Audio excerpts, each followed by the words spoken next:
Hello. Hello. Hi, how are you? I'm good. How are you? Happy Thursday, my friend. I know it is Thursday, isn't it? Yeah, I've kind of lost a little bit of track of time as I'm in between job and grad school. So my my days are a bit unscheduled and unstructured in the best way possible. Oh no, I get it. Believe me, I normally work in the entertainment industry, and obviously because of the strike, I had to Hmm. pivot, and I was working at Spirit Halloween, and that's done. So I just have this like month of like, okay, what day is it? What do I do? I feel like December every year, at least for me, it feels that way, especially once you get closer to, Christmas and New Year's. I know it's an ongoing yearly meme, but like the days between Christmas and New Year's just feel like a complete blur because no one knows what day it is. Most people have those days off from work. And it's just everyone just falls into this kind of nebulous world of time and space until the new year starts. But that's basically my entire month right now. Oh yeah, same. I mean, I felt this that way right after Thanksgiving. Hmm. Um, but luckily, I am doing 100,000 pet sitting gigs, so that at least keeps me on my toes. Nice, nice, nice. It's Any something. any Hmm? good ones coming up, or any fun Oh pets yeah, that you get to sit? Nice, no, definitely. I mean, and when I do it, I usually just do friends and people who are very close. good. Because it's just like I don't know. I've done it before. I used to be in the doggy daycare industry for like 13 years, Hmm. and it's a lot, especially when it's like not your own, and it's just like sleeping in somebody's house, and I don't sleep well in my own house, much less anybody else's. I feel that. Yeah, I'm like the same way. I'm like I have my routine, and if I defer from it in any way, whether it's sleeping at someone else's house or on vacation or what have you, like my body usually takes a few days or nights, I should say, to adjust. So Yeah. I completely understand with your plight. Well, I'm an insomniac and a light sleeper, which is probably the worst combination ever. I see, and here's the thing, I'm an insomniac. I have a hard time getting to sleep, but the Hmm. good news is once I'm out, I'm usually out and I'm good. Um, Yeah. but it's like getting to sleep thing that's always my problem, and that's as I'm sure many people who deal with anxiety like I do, that's when my mind starts to wander and race and Hmm. contemplate everything, and Yeah. it's trying to flip that switch off and say, nope, time to rest, brain. That's when you start looking up people from grade school. Reliving those past mistakes potentially, or yeah, Yeah. And for like, I sure. wonder what ever happened to him. Maybe I should look. Oh, he's dead. Okay, damn it. No, no, I don't think that's happened yet. That only happened once, and that was when I went back home to visit. Like Mm. the first guy. Well, maybe not the first. Was he the first? Oh God, I can't even remember. I think he was. Yeah, he was the first guy I slept with. And I went back home and I was hanging out with friends, and they're like, "Oh, blah blah blah. Did you hear Brian's dead?" And I was like, "Wow." Ooh. So there's one I don't have to wonder about anymore. Yeah. Yeah, yeah. Are you close with a lot of your previous exes or in general Oh, or I don't really have a lot of exes though. Yeah, like I have a lot of people I've slept with, but mm-hmm. so there's that. Fair. But no, there's only one real big ex, and we don't talk. I guess he's in Texas now, so Mm, I can sing a song, or at least one of my exes lives in Texas. got it, got it. Yeah, no, it's weird because it's weird to do that shift from being intimate and romantic and then your friends.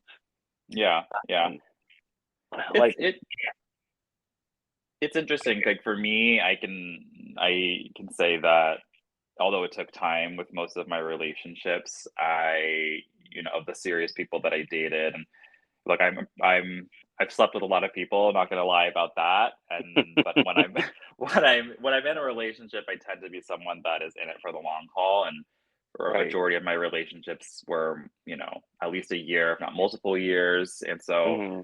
for me, while it was awkward to make that transition from boyfriends, lovers, whatever you want to call it, back to friends, and like I said, it took time and a lot of patience. I'm happy to say that majority of my actual like exes, I keep in decent contact with and um, see when I can. None of them live here in New York, where I currently am, but Yeah, the ones when they do visit here, I try and arrange. They reach out to me, and when I go back home to the Bay Area, I do the same. And so I don't know. hmm, I don't know what the magic sauce is necessarily for me, but yeah, I actually feel kind of happy that I'm able to have a relationship, a friendship, if you will, with former boyfriends of mine. yeah. It's I don't know. I mean, maybe I should. It's just it's strange for me. Mostly, I'm just like they're kind of dead to me when we're done. Fair, fair. But I think that a lot of the problem is, and I'm the problem too. That's the thing about getting older is you realize that there's not just one bad guy. Mm. It Hmm. takes two to be in a relationship, and especially with my ex, I was 23 when I met him and thought I knew everything Mm. and thought I Mm. was As independent. every 20-year-old Yeah, thinks. yeah, definitely. So it's like when we got together, it was just like it was I expected him to like take care of me and teach me how to do everything. Like I hadn't been out on my own. I moved from um the Bay Area to Tennessee, Hmm. and it was quite a rude awakening. Yeah, I can imagine. Yeah, it was weird. I mean, I moved to Chattanooga and then it was just very strange. And then I followed him to Atlanta, which that was a big red flag when we Mm. were together. And he's like, "Oh, I'm moving to Atlanta." And I'm like, "But what about me?" So, Yeah, yeah, there was and just so you hitched along for the ride, and yeah, yeah. yeah. I took all those red flags and wore it like a scarf. It's like I look back now and I'm like, I should have, yeah, I just should have. The first time we broke up, it should have just been done. But nope, Well, no, you gotta go through those things and live through them and experience them to learn from them. And so you thought you yeah, were doing the right thing in the moment, and yeah. Boy, hopefully there was a lesson to learn from it, or life lesson, oh whatever you want yeah, to call it. Yeah. boy, did I learn. I mean, that's probably why I haven't been in any substantial relationships since. Mm, So we broke up, I guess, 2006, and yeah, it's just here and there, like little smatterings, but nothing that stuck. But also, yeah. I have really awful picking skills. Mhm. So I'm like, What do if you're you wrong for me, Yeah, I mean, I'm curious because I've been in my relationship since 2012, and oh my my husband. God, Yeah, so what is it? Next year is 2024, so we're coming up on 12 years together, and we got Jesus, married in 2019, so 5 years married in February. But my husband and we both met on OkCupid, hmm, and I think back at that time, 2012, this was before the dating apps had really kind of exploded, right? So like yeah, Hinge wasn't around yet, hmm, Bumble, Tinder, hmm, that was the big one that came out shortly yeah, after. yeah, Um, and like I don't know, I look back at 2012 specifically, and like I said, I slept with a lot of people, but I was also trying to find someone to settle down with, and it's like at that yeah, time Grinder, Adam for Adam, those types of sites were clearly for hooking up, right? That's where you uh-huh, went if you wanted to find yeah, someone for the night. hmm, And then at that time, OkCupid was at least for gays, it was the place if you wanted to actually go on dates with people. yeah, And so I had, accounts on both, and obviously it ended up working out that I met my husband, and like I said, we've been together for over a decade now. But like hmm, subsequent to 2012 and with all of these other dating apps coming out, I feel like dating and finding dates has become an even bigger challenge than it already was. Like I talked to a lot of yeah, friends who are single and have jumped through the hoops and done every single app out there, and I don't again, I don't have the perspective of a single person recently, but I can only imagine that it must be really difficult in this day and age. Like, and I don't know, how do Oh you feel yeah. about like trying to find someone to actually date? It's weird because I feel like I have like a million strikes against me because it's weird in this day of technology and Mm-hmm. connectivity and social media, which is not very social. It's all fake, but Mm-hmm. but we love it. Yep, you're Um, addicted to it. so it's weird because I feel like there's such a disconnect because of everything, and everyone has ADHD, and everything is so fast and instantaneous, and you know everything. It's so nobody pays attention long enough. So you have to just like I'm right here, and that's like Mm. it is. It's become with dating. You have to like remind them that you're there. Hmm. But and then of course dating. I'm 45, and that's fun.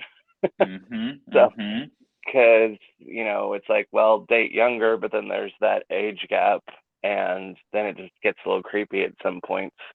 hmm, um I do have a rule. My oldest nephew, I think, is 29, so I would not date younger than that, and I would probably prefer like 35 and up. mhm.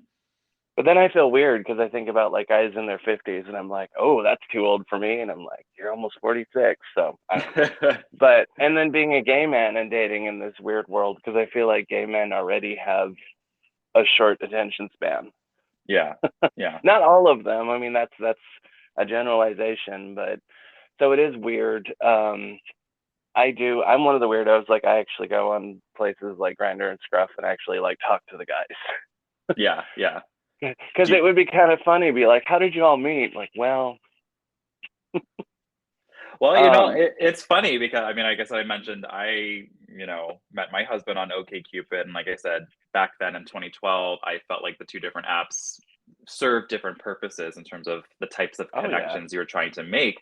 But right, I will say, in that same year, 2012, one of my best friends met his now husband on Grinder, and they are married. They have two kids, and I mean, it's possible. It's not impossible on Grinder these days to find, or I yeah, should say, it wasn't impossible back then. Today might be a right, different story, but yeah.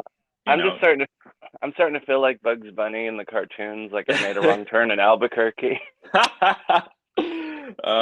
yeah, it's I don't know exactly what it is, and I feel like you said, like the social media is definitely a big component of it. I think the ADHD piece is really a big Yeah, portion of it, and I like the way that you phrased it of like you're basically like vying for everyone's attention because yeah, there's so many other distractions that could be popping up in their lives on their yeah, phones, and yeah, I didn't think about it in that way, but it is, you are competing for people's attention yeah. in this It's world. crazy.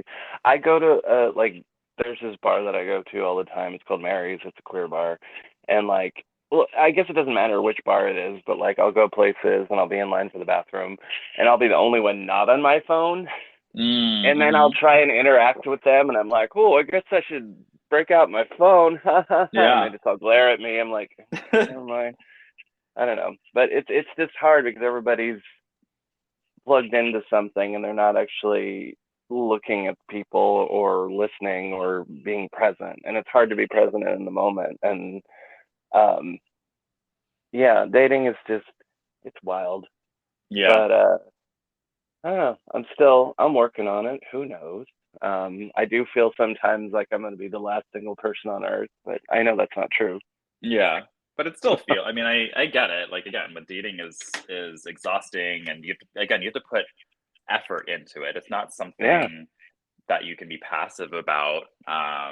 You know, you obviously don't want to exert too much energy that you exhaust yeah, yourself, but it is work that you have to put in.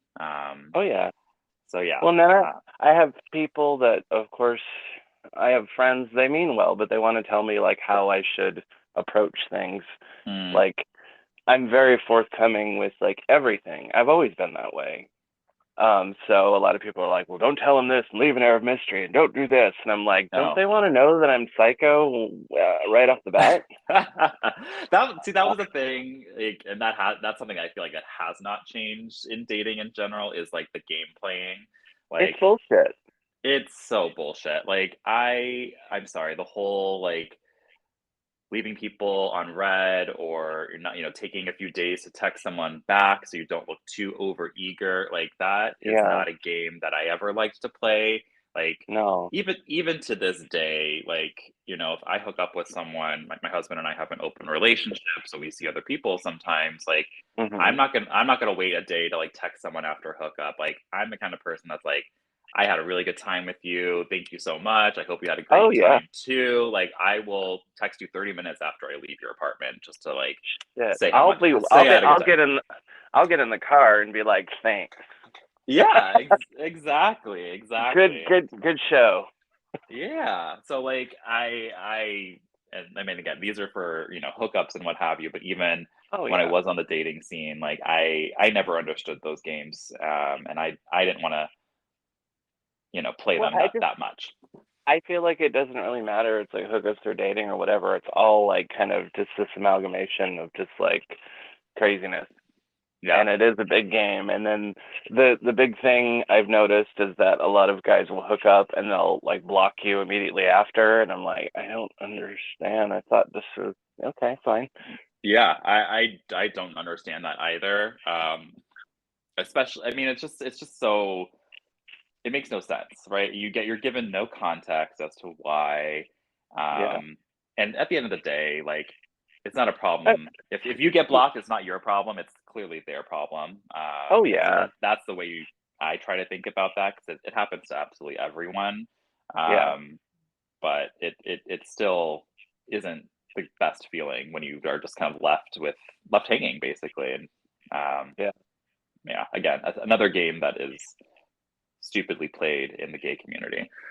Oh yeah. I mean, and it's just I with obviously hookup apps, I don't really get too pissed about ghosting, but like what does amuse me, one of me and my best friend, we came up with well, she probably came up with it, but there was a guy that ghosted me years ago, and then he like came back from I don't know how, he just like we started talking again, and he was like on his way, and we were gonna hang out and cool, and then he ghosted, and then she was like, he was repossessed. It's like, oh god, I love that. I fucking love that. Oh my But god. it is weird because I feel like now, like we're just not. We don't have to have an interaction. We don't have to. And sometimes, yes, you don't need to explain things to people because I've had friendships where I've just had to dissolve because it's like it's too much, and you can't tell people, hey, your energy doesn't match with mine, and you make me frantic and nervous, and I just can't. Right. So sometimes, yeah, but like I feel like I don't know. I feel like culture, like I mean, even down to like going to shopping, it's like there's no fucking customer service anymore. Mm-hmm. Mm-hmm. And then people get amazed when you actually interact with them at a store. Like, Oh yeah. when I was working at Spirit, like I was all like personable and was like, hey, blah blah blah. And people just like would look at me weird. I'm like, this is what people normally do, or they Right, used right. to. Yeah. It is interesting, like, I keep going back and forth in my mind, when you were talking about, ghosting and not even feeling you need to communicate with people. It's like, on one hand, I understand, like, we technically don't owe anything to anyone, right? Like, I don't have to Yeah, explain everything to everyone, but there's also a line of, like, just common decency yeah, I feel like at the end of the day, like a lot of the people on apps or on social media, it's like I know I'm stating the obvious here, but it is just a way for everyone to like gather up their attention as much as possible. Like how much attention can I get? yep. And that's all they're necessarily looking for, or Mhm. think that they're looking for, Yeah. And and it's they're like a drug. It's like some addiction that the people have. It's like this, and I get it. I like attention too, but like sometimes it's just not worth it. It's yeah, exhausting. 100%. I agree. I agree. That's why I stopped doing shows and performing, 'cause it's like it's a lot, and it's like it's fun, but it's very it's empty at the end of the day. It's like my favorite thing to do, well, not absolute favorite, but one of my favorite things is watching people take selfies Mm. because Awkward. Well, no, but they have like no expression on their face, and they put the phone in front of them, and they light up, and they're all happy and like, "Ooh, look at me," and making their sexy faces, and then they take the phone away, and it goes back to morose, like sad face, and I'm like, Yeah. it's just amazing to watch.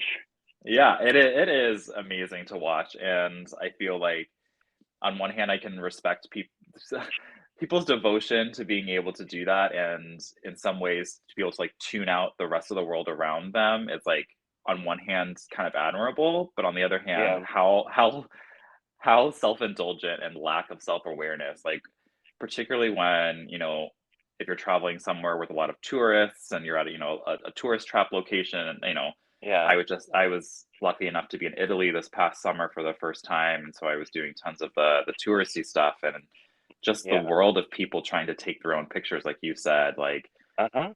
it's the lack of self-awareness is just amazing to watch, as people just are standing right in the middle of like a very busy walkway trying to take a picture, or people setting up their own tripods so they can take a selfie, and it's like, again, like right in the middle, taking up space that there's hundreds of other people that are trying to see the same thing as you, but like, no, your photo is way more important than anyone else's experience.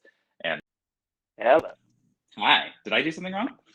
I have no idea. One of these days, I'm gonna have an episode where it's not gonna be fucking Frankenstein together, but it's just technology, and sometimes you just blink funny. I don't know. I've every episode is like a learning experience, figuring out like what glitches happen, and I don't know. But yeah, that's what makes it interesting, right? Yeah. So Italy and selfie and Oh tourists. yeah, yeah. I mean, I was probably going on for about a full minute before I realized I wasn't being recorded, which just goes to show how much I love the sound of my own voice. But no, I think the moral of the story was that when I was in Italy, it was a prime example of just people exhibiting their lack of self awareness. Hmm. And I think the phrase that I used before I got cut off is that it's totally like main character syndrome of no one else matters. And Yeah. it was like your story you were sharing about just watching people's facial expressions change when the phone's in front of their face. It's just Yeah.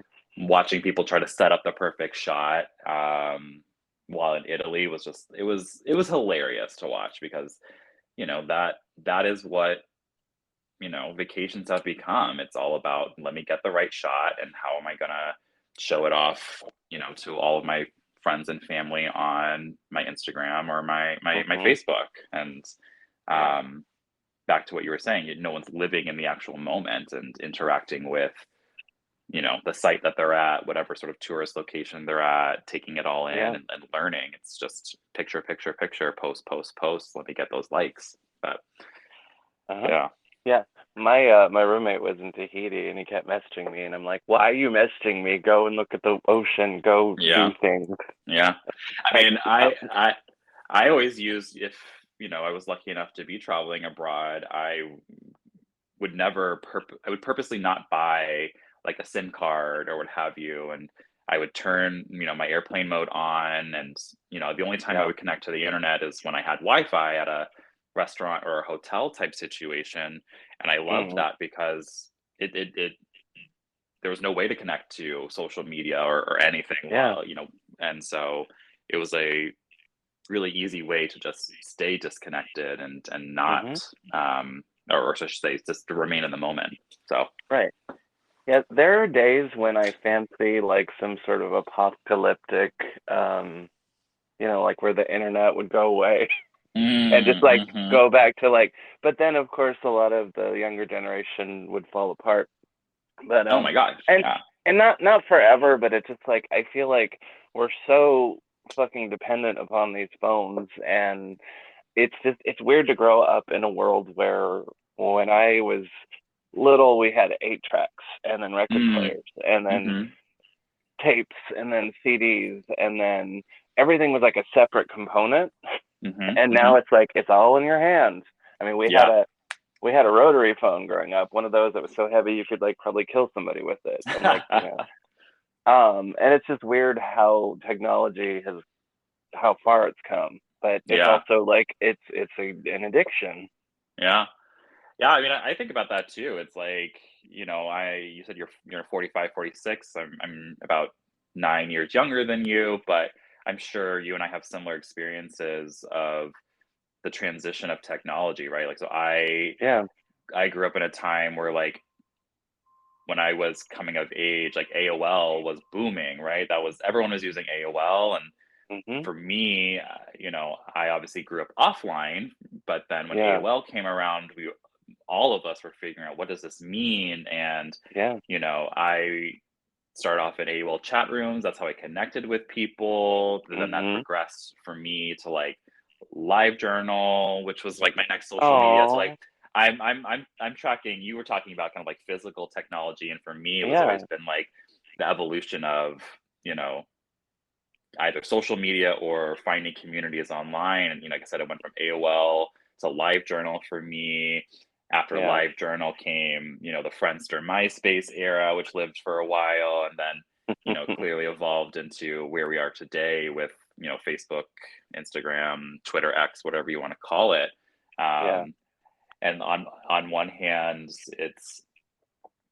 it's helped me to understand that like we can make connections with people over the internet. I think that that is a difference between I think about my parents' generation, which obviously they were much older when AOL came around, and I Mhm. think that they because they didn't kind of live through that. I think that for a long time there was this mistrust of like meeting people on the internet, right? Like you don't know who's on the other side of that computer, and that's true. But Yeah. at the end of the day, like I feel like my generation and then even younger, everyone who grew up entirely online, like having internet friends is not uncommon whatsoever. Right. Um, but like that was a big change for me is like, meeting people, like I said, on AOL, meeting people on LiveJournal, meeting people on Friendster, MySpace, Facebook, Instagram, Twitter, all of those. And it still goes to this day. Like you and I connected on Instagram, like, and now Yeah. you and I are having a conversation. Like Yeah. it's It's a blessing and a curse. yeah, exactly. That's where I was going. It's like Yeah.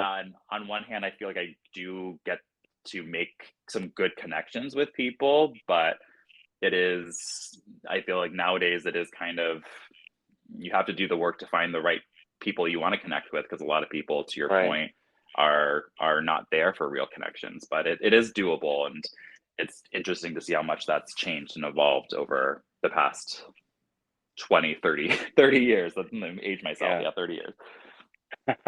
It is kind of funny because I feel like there are some people that I talk to more than I talk to people in my real life, you know? Mm. Mm-hmm. I mean, it is all real, I suppose, but quote unquote. Um, it's just funny how that happens.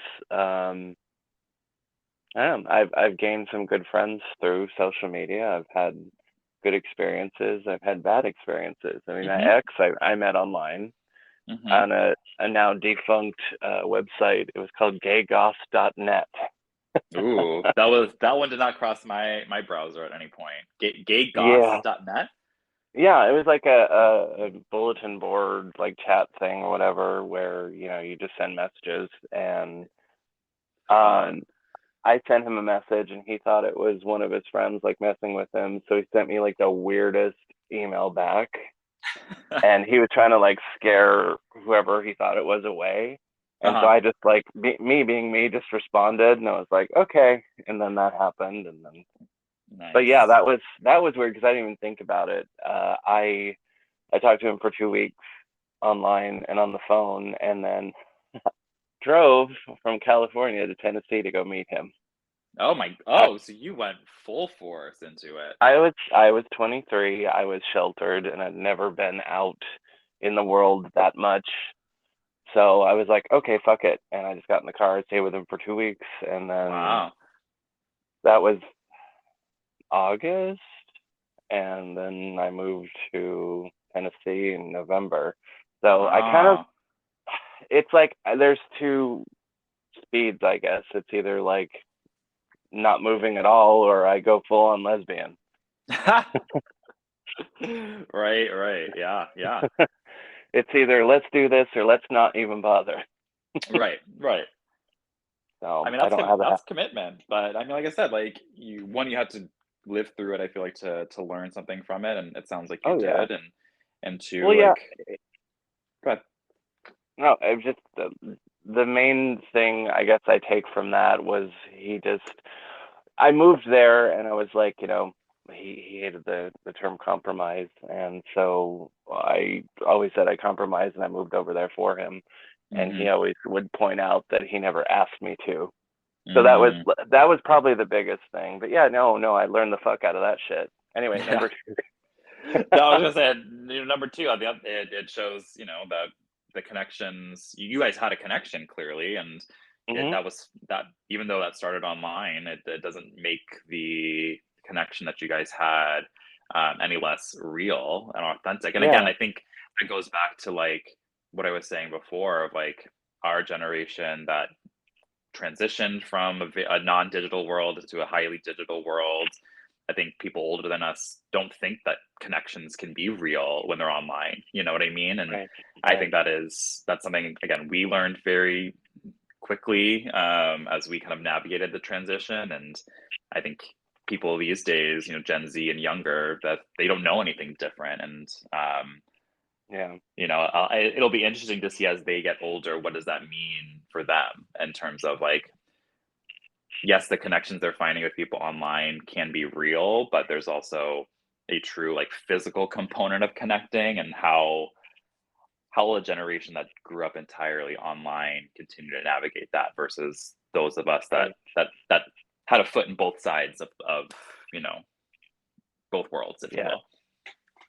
Well, and then there's this other side to it, which just amuses me, where um I've followed people on Instagram or whatever, and then it's always wild when you see people out in the real world. Mm-hmm. Like there was this one guy. I mean, yeah, I'll confess there are a lot of accounts I follow because they're hot.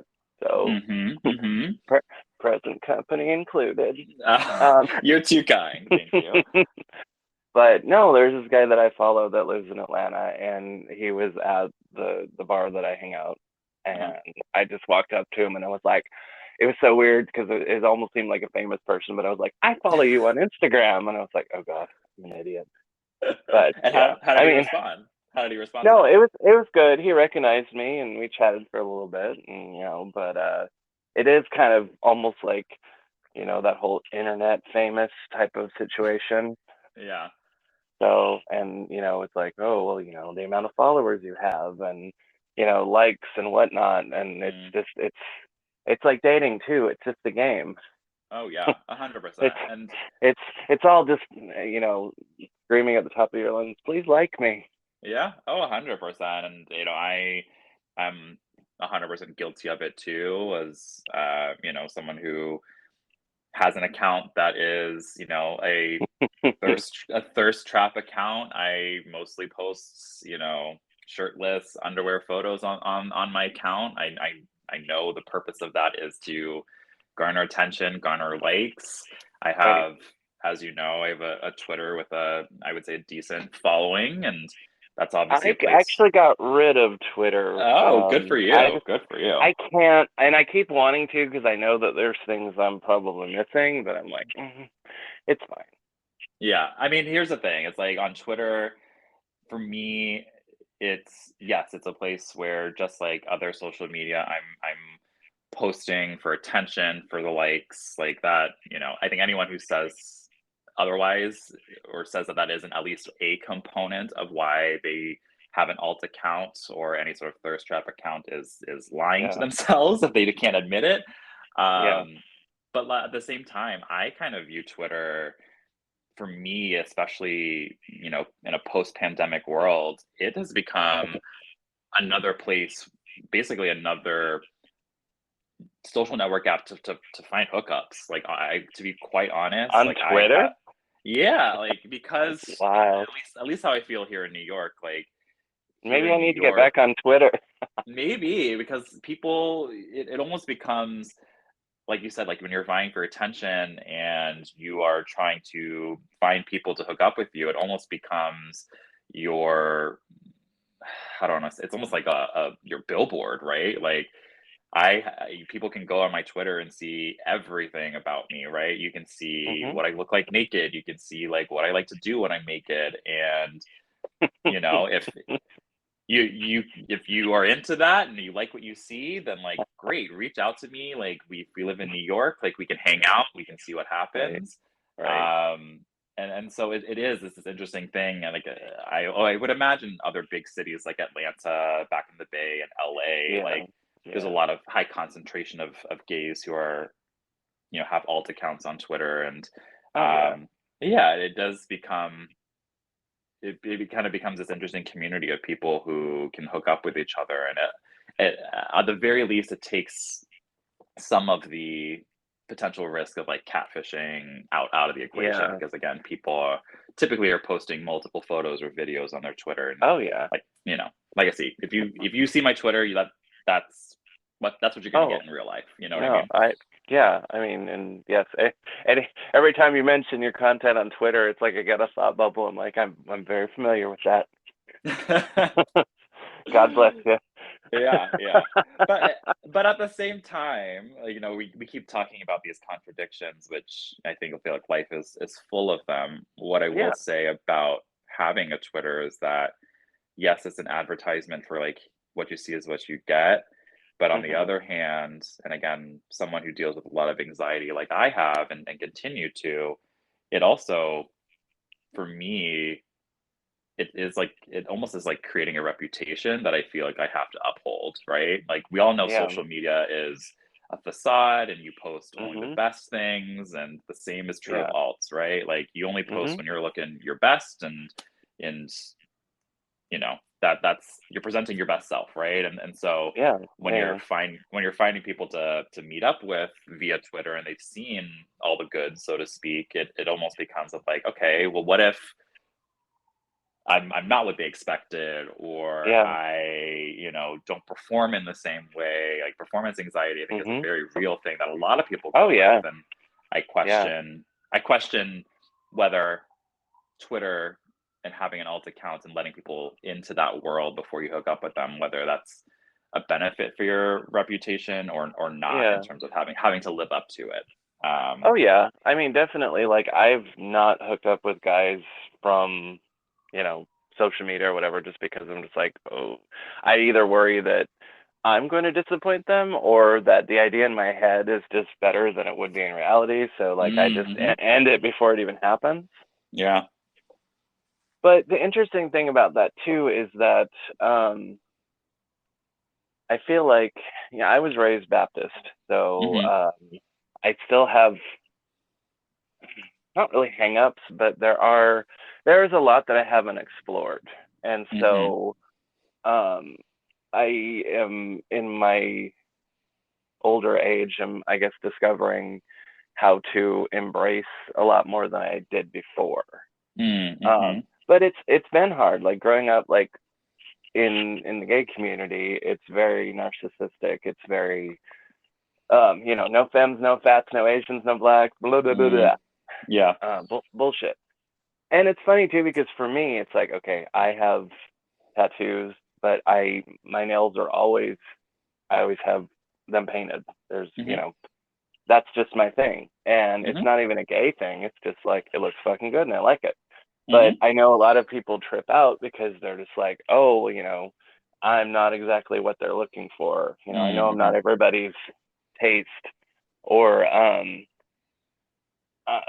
not to give away anything. I mean, like it matters, but I'm a top, mhm, and I have a lot of people that just laugh when I tell them that. And I'm like, why do you have to be like totally full on butch to be a top? I mean, mm, it's just mhm, crazy.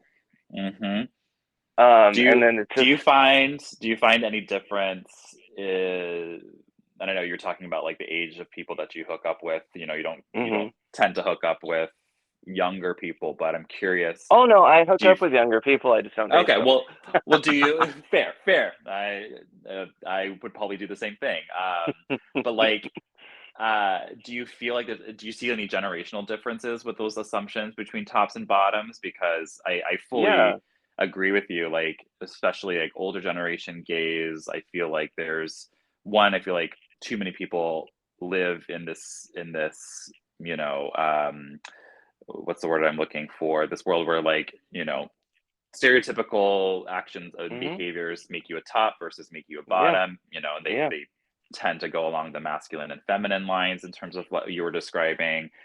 Mhm. Um, but I do feel like I see a little bit more of like people my age and younger of people embracing that, you can be a feminine top, you can have painted nails and Mhm. still, be a fantastic, Yeah. active or top person. So like, Mhm. I'm curious, like in your experience, do you see a difference in terms of the generation, in terms of how they interpret you I as a top?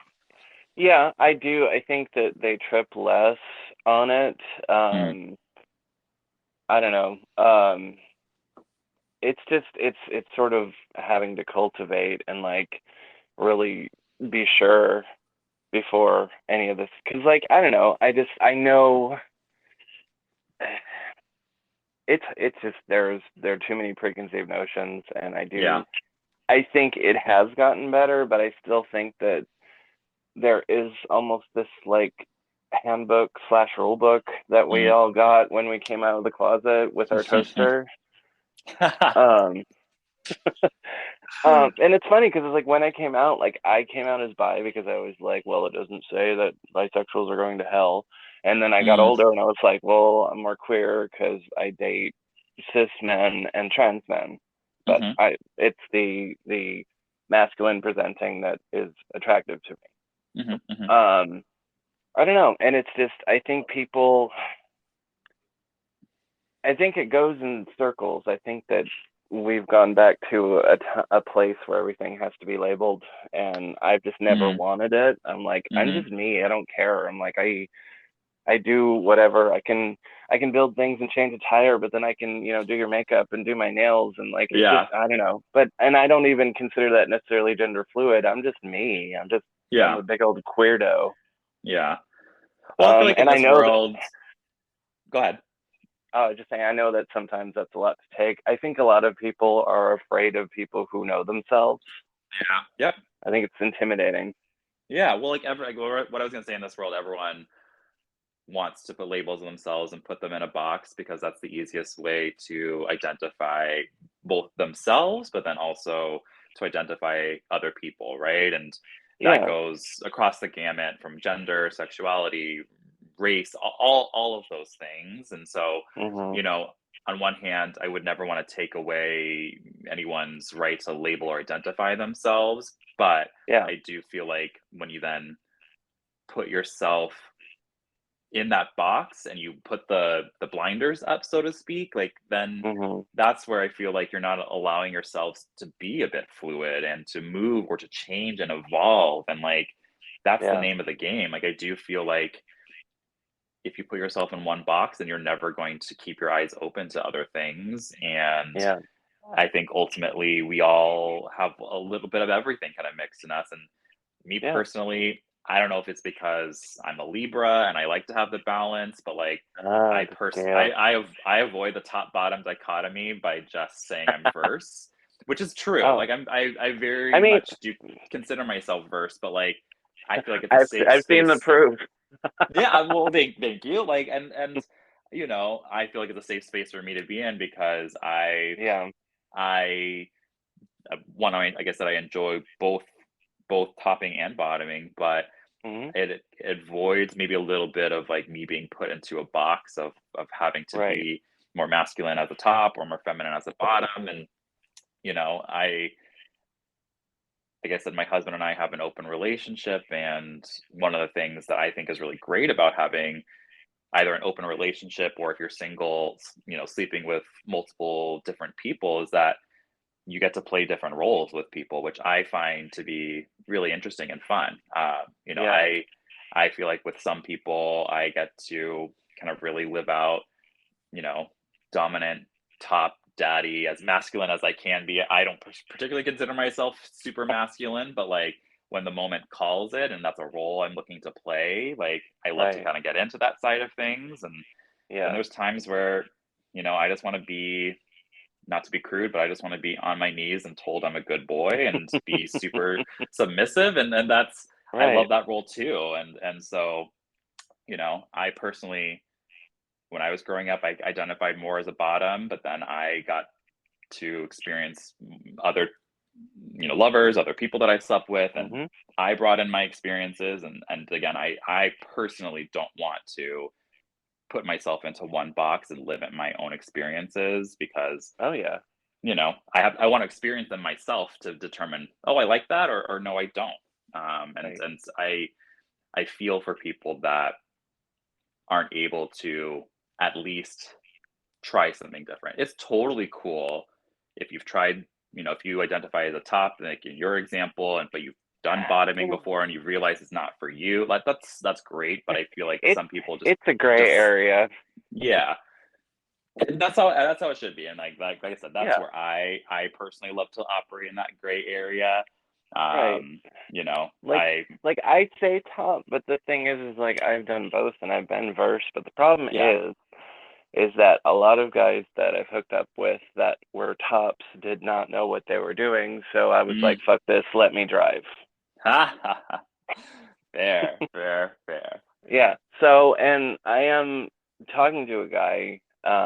We haven't slept together yet, but he is a top, and I'm like, oh dear Lord. We'll see. But I mean, Mm-hmm. I would because I enjoy it. It's just funny because when I first had sex with a man for the first time, I thought that if you were gay, then you took it up the ass. I thought that was that. Mm. Mhm. And so like it was a very laughable moment because, we're both getting naked and in bed and then I like lay on my stomach and all of a sudden he's just like not doing anything. I'm like, what's going on? So like I get up and then he lays on his stomach. He's like, well, you know more about this than I do. And I'm like, I've never been with a guy. And Uh, truthfully, I don't even think it was in. Like it was just dark, fumbling oh, teenage jeez. Yeah. bullshit. And then the next morning, I probably scarred him for life, but I gave him head and he came in my mouth. Now I'm being filthy right now. See what you're doing? Sorry, not sorry. It's fine.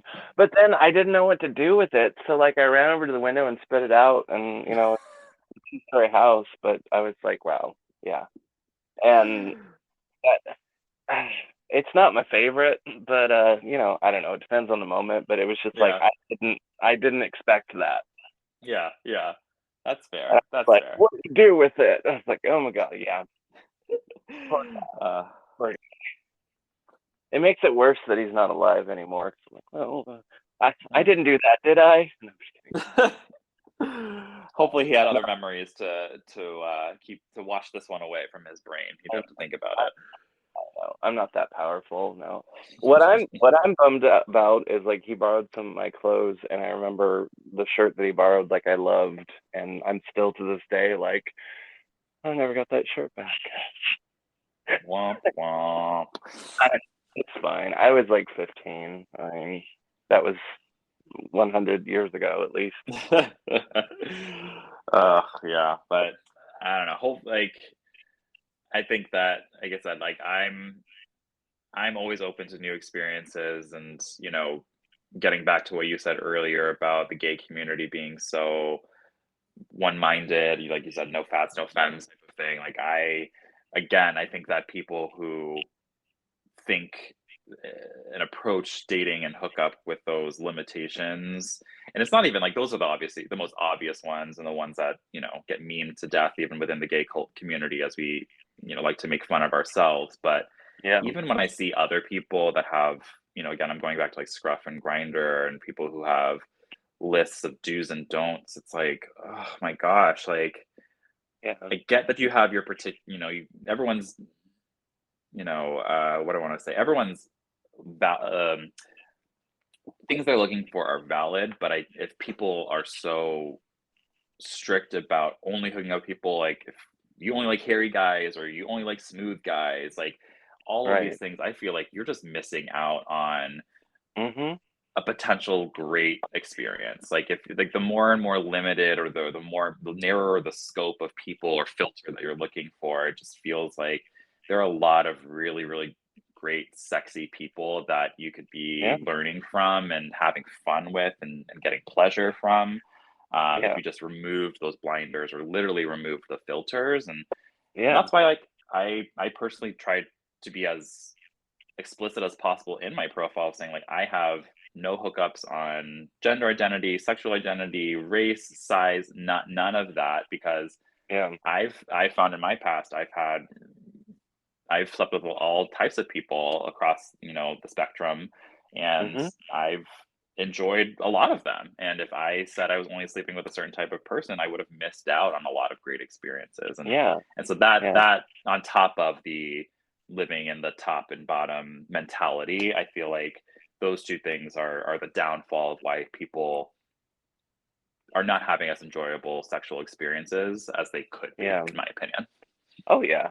I mean, and there are times like there was this one guy that I had seen around town and online uh for like 10 years or so. Mm. And one New Year's Eve he was on, I think it was Scruff or something, and like it was like my black unicorn or whatever. And like he invited me over and I was like, "Holy crap, yes." And then he's like, "I'm a top." And I was like, "Oh, okay." And I did, but I mean, it's first in certain instances where I know it's going to be a good time. Yes, I mean, I don't really have a preference necessarily. I mean, I do Hmm. salute all the bottoms that there's so much preparation involved. Hmm. Good Lord, it's not easy. Yeah. But then of course having to drive, that it's exhausting too sometimes. Yeah. I agree. But I always used to say, as far as my sexual history, I used to equate it to it's a small world. Many cultures have passed through. Hmm. Hmm.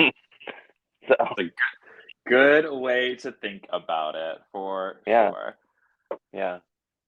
And I also used to say that, what was it, in reference to my mistakes, I suppose, that I like it was like running through the ugly forest and I hit every twig, branch, and stump along the way. Mhm. Like I've had some good and I've had some bad, but I think we all have. I mean, it Yeah. just, especially the older you get, I feel like you get more, I don't know, you get smarter, I guess, about your proclivities. Yeah. I mean, you get more, especially if you are having numerous different sexual experiences, right? You learn again. You learn from every single experience that you have, and I think you're exactly right. The older you get, the more fine tuned, hopefully, you get with what you like and what you don't, and you can Yeah, start to seek out those experiences um, that really kind of help turn you on.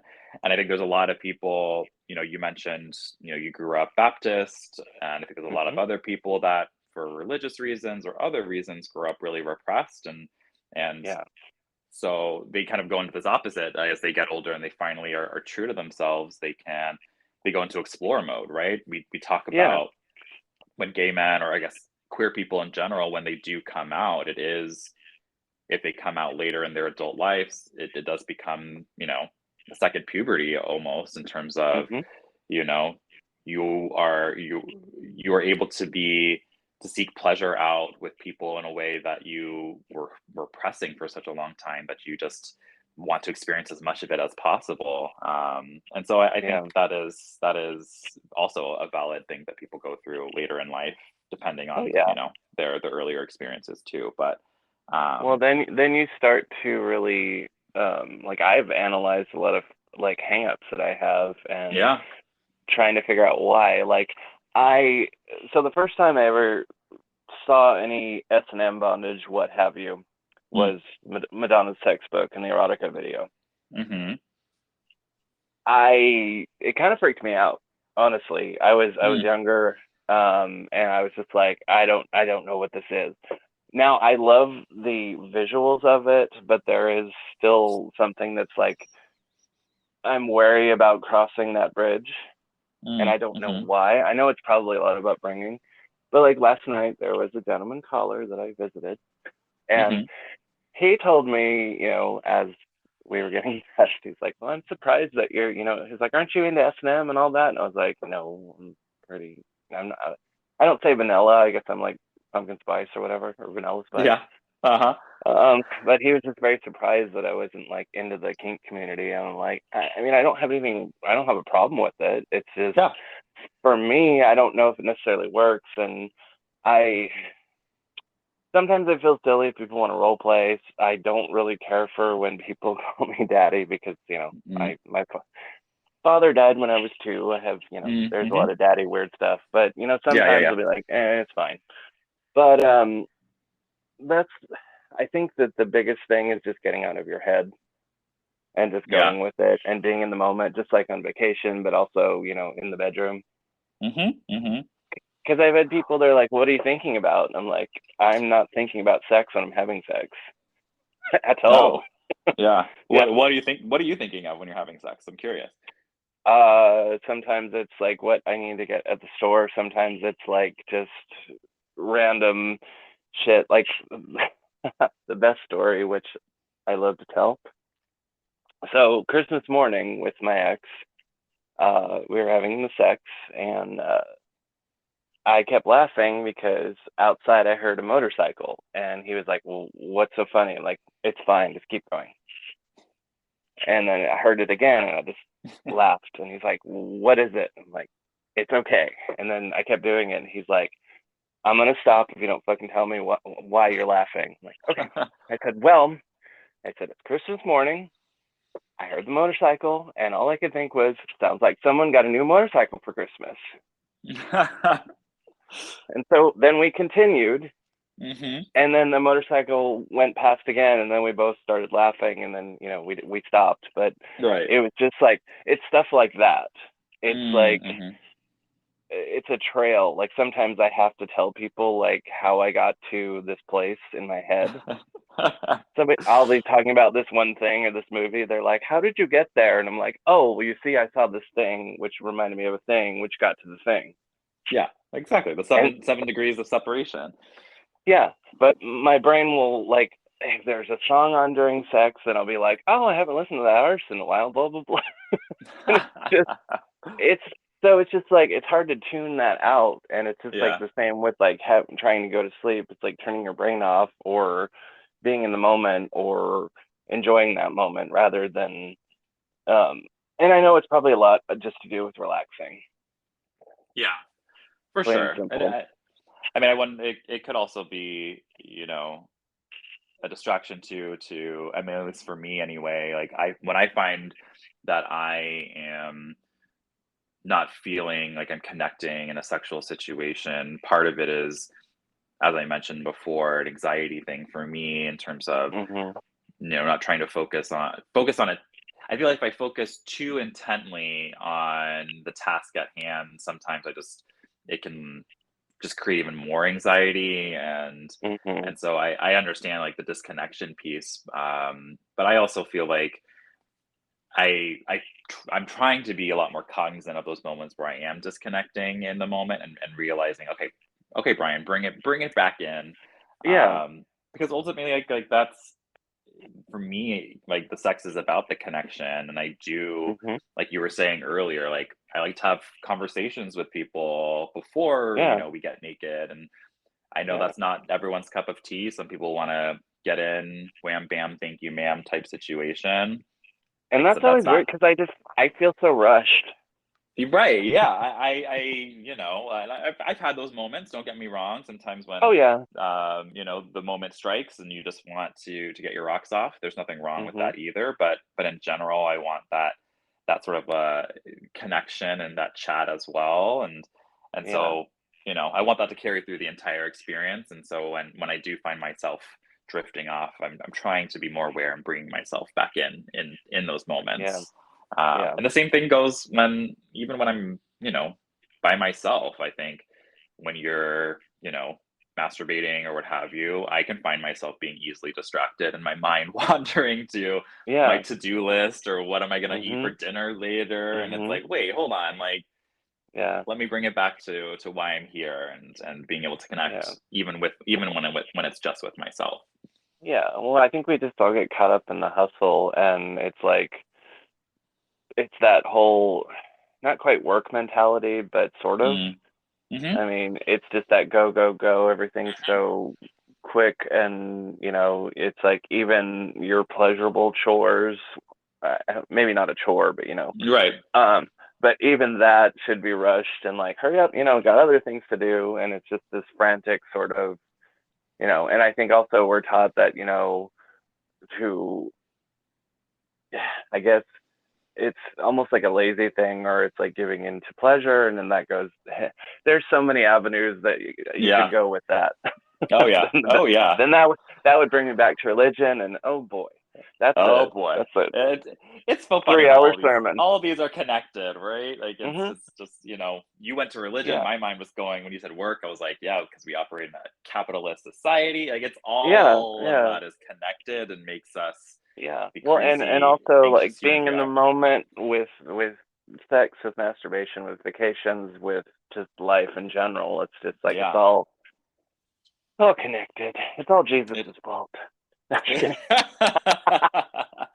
Just kidding. God I'm damn it. kidding. I know. Yeah. But You gotta I don't. point the finger at someone, right? Yeah. Well, It's Jesus never likes our fault, it's someone else's fault. Jesus likes getting fingered. Oh my God. I'm gonna be in so much. My mouth gets me in. It's okay. So the first time I went and saw Milk in the theater, Uh-huh. I was sobbing at the end. Uh-huh. And I looked at, and it was a full theater, and I looked at my friend Morgan, and I was like, fuck Jesus Christ, Harvey Milk died for our sins. And I couldn't believe that I said that out loud. And I hope my sister never, never listens to this episode. uh, Sorry, But anyway, yeah, sis. I know, I know. Well, I've already warned them. I'm like, it took me a long time to actually tell my siblings that I had a podcast. Hmm. And, I told them I wanted them to be on, and I don't know if they actually have listened, but I've warned them. I'm like, I talk about you guys sometimes, and I talk about adult things. So if you don't want to hear it, don't listen. Got it. So, and it's just funny because I have people that I ask them to be on, and they're like, well, what's the topic? What are you gonna talk about? I'm like, yes, like everything. I don't know. It's just wherever it takes you. I mean, obviously, certain people, when you know them from certain avenues, it gravitates towards certain Hmm. things, which is fine. It's just that ability, I guess, to take something from nothing. I don't like having it being structured or formulaic. I don't want to just, I'm gonna ask you this question and this question, and we're gonna go Yeah. here, and I'm gonna, I don't. I just like it just to naturally evolve. Yeah, it's been, a really lovely conversation. I know you and I, followed each other for a couple of years now, kind of getting back to Yeah, the digital connections and everything. And, yeah, this is our first time chatting voice to voice, as it were. yeah, And yeah, it's yeah. been a It's been really, good. yeah, it's been a lovely conversation. Lots. You mentioned earlier that you're from the Bay Area. I'm sure you told me this in the past, but what part of the Bay are you from? Because that's where I'm from. I was born in Concord, which Ah, okay. over there we say it with an E, and over here in the northeast they say Concord. Yeah, no, who says that? Concord? No, Yeah, Concord. that's what yeah, Concord. And then I moved to Oakley when I was 9, Okay, yeah. uh, in the 1987. Um, Nice. and then I went to school in Brentwood, which is like right next to Stockton Yeah, and yeah, Quincy okay. and all that shit, and Byron. Nice. Ugh, Yeah, get you are a Bay quiet. Area boy. I am, yeah. And then San Francisco was where I basically was born almost. I mean, like I Hmm. was going to gay bars at 15. I was taking Bart into the city, and just, that's what you did, because it's like, Yeah. I tell people that I grew up in farming community and they don't believe it. I'm like, Brentwood at the time, Jesus Christ. Hmm. I mean, the Bay Area Uh, has changed so much, and obviously I just was, the past 15 years, but like from you the were just 80s to there, now. right? Yeah, I was just home. So yeah, I'm from Redwood City. That's where I was born and raised. Oh yeah. I went to San Jose State, so just in the South Bay for school, and then when I graduated, I moved to San Francisco proper, um, which is where I lived. That's where I met my husband, and before we moved here to New York. Um, but yeah, so I was just back in the Bay Area. I tend to go in the spring, and then Thanksgiving is usually the one holiday that I go home for. So Yeah. yeah, I was just there for Thanksgiving a couple weeks ago, and but it's so funny because, like I said, I grew up in Redwood City. That's where my parents are still at, and Hmm. every time I go home, it's the topic of conversation is how much they zero in on Redwood City specifically, but I think it can Yeah. apply to much of the Bay Area of how much Hmm. it has changed. And like I said, the past 5 to 10 years has been mega growth, but from when you and I were growing up in the 80s, it's obviously Yeah. changed tremendously, and so yeah, it's always interesting being back there and seeing Yeah. that change, and literally most of it is physical changes, right? They're building so many new Hmm. houses, and there's Yeah. a lot more people down in the suburbs than Hmm. before. And so yeah, it's I don't know if you knew this nickname of Redwood City growing up, but it used to be called Deadwood City because Oh yeah. downtown was, as the name implied, dead, and there Yeah. wasn't a whole lot of people. And I don't think you could use that term anymore because they've built up so much in the downtown. They've got brand new movie theaters, restaurants, hookah bars, all of this. It's not the same Redwood City when I grew up. Um, so it's a good thing, but it's a difference for sure. Yeah. I'm trying to remember because there was like an amusement park or a zoo or something in Redwood City, right? That's where Marine World used to be. I don't know if you're thinking Yes. about that. Yeah, Yeah. so Marine World, it was in Redwood Shores, and yeah, it was right Marine on. World Africa USA. Yes, exactly. There was a Marine World Expressway Hmm. exit right off of Yep. 101, Yeah. Okay. before it moved out to Vallejo. So That's yeah, right. That's definitely right. definitely went to Marine World. Yeah, 'cause And then I was like Redwood City is so fucking familiar, but that's why. uh-huh, uh-huh. Yes, indeed. Yes. But do you make it back to the Bay? Do you have reasons to go back in terms of friends and family out that way, Um, or do you not need my to anymore? sis, my sister's in Santa Cruz, so it's Okay. not that far from. But I don't. The last time I was in that area proper was 2016 for my my Oh. 20-year high school reunion. Ooh, fun. And it was at a golf course in Brentwood, and it felt so weird. I'm like, when did Brentwood get bougie? It was so fucking weird. But Oh. yeah, that was the last time, and I did my this used to be on my playground jaunt where I had to go to Sun Valley Mall and I had to go to Rasputin's and Blondie's Mhm. Pizza, and Oh, then yeah. they don't have Jack in the Box here, so every time I go home, I have to have Ha! Jack in the Box. Jack in the Box curly fries. Those were Hmm. so good. Oh, yeah. I See, That is true. I forgot Jack in the Box isn't here on the East Coast either, or at yeah, least not in New York. it's in places like the closest to here is South Carolina, which we actually Okay. drove one time. A friend of mine from California. We made a trip just to go.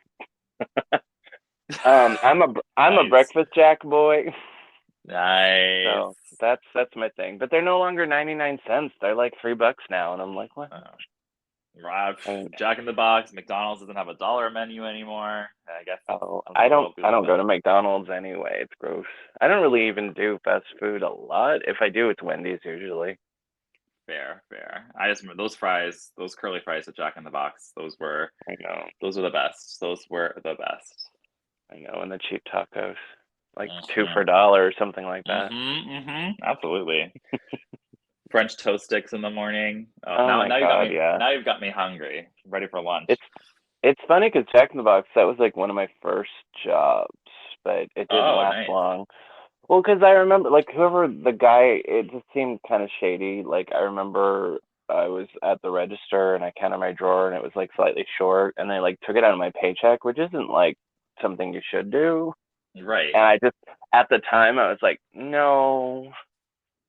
But I did like the shirts we wore because it said, Jack's back on the back of it, and it said Jack's front on the front of the shirt. And I was like, well, that's cute. Cute. I wish I still had that. Collector's item at this point. hmm And then another silly, useless trivia about Jack in the Box is if you look at the old logo, or maybe it's even the current logo, the O and the X make a fish, so we used to call it Jack and the Bejesus.